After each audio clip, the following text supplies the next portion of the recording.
Hello and welcome.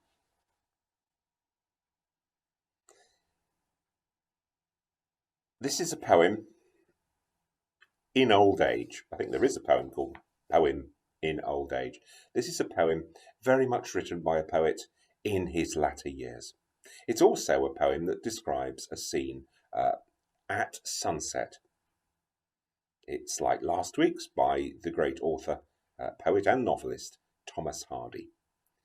So it's very much a Dorset sunset, a sunset of vegetation, old stone buildings, and a glorious sky.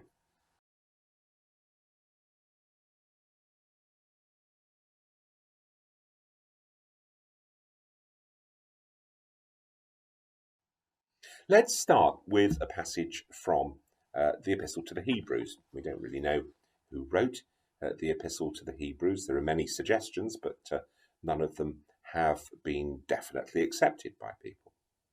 It doesn't really matter in this case. Listen to this passage, which is from chapter 11. By faith, Abraham obeyed when he was called to set out for a place that he was to receive as an inheritance. And he set out, not knowing where he was going. By faith, he stayed for a time in the land he had been promised, as in a foreign land, living in tents, as did Isaac and Jacob, who were heirs with him of the same promise. For he looked forward to the city that has foundations, whose architect and builder is God. By faith, he received power of procreation, even though he was too old, and Sarah herself was barren, because he considered him faithful who had promised.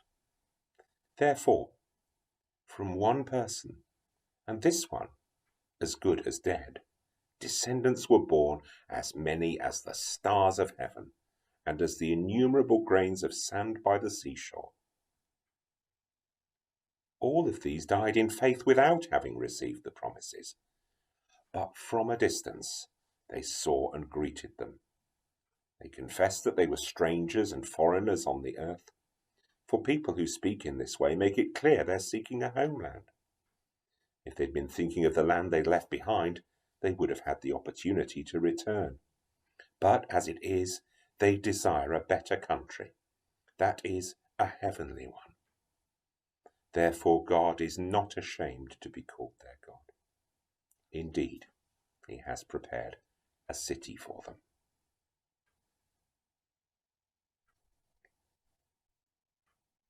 I'm not sure we'd all agree with the idea that somebody who was at the age of Abraham at that time was as good as dead.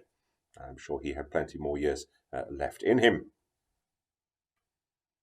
But there is that sense of reflection, expectation, and looking, as it were, almost over the horizon to things unseen. Things promised, but things unseen. It's certainly about a better country, and a country that endures forever. So in the poem, it's sunset. Hardy, the writer, speaks of sun in the evening shining through his curtain.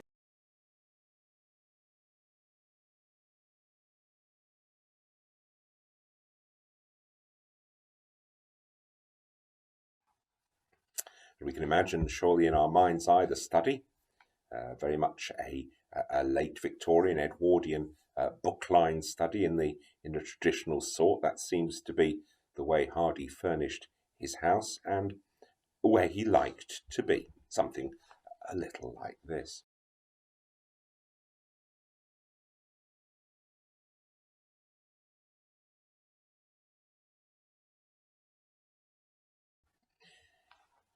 This time, not doing much, late in life and at the end of the day, is not wasted time. Wasting time with God is sometimes one of the most profitable things we can do. We're often very action-focused, quite driven in a lot of what we do, pushed from pillar to post. This isn't a meditative time necessarily, or a prayerful time, but it's downtime, absorbing whatever is coming and allowing our thoughts to run wherever they're taken. In a place like that study, wasting time with God. And we could perhaps imagine Hardy himself in his old age, wasting time with God in his study.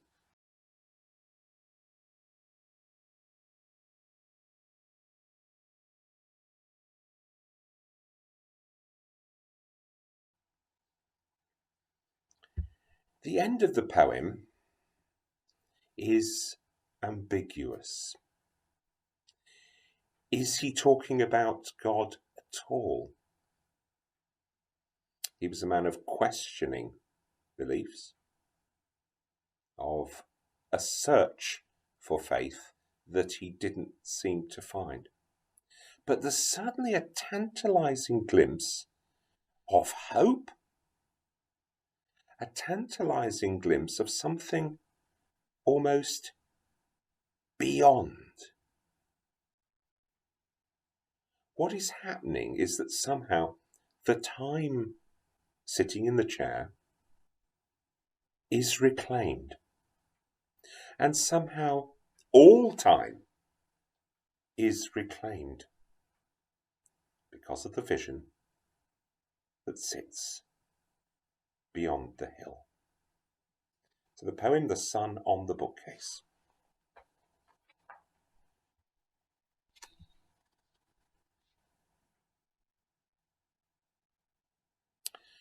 Once more the cauldron of the sun smears my bookcase with winey red, and here my page is, and there my bed, and the apple tree shadows travel along.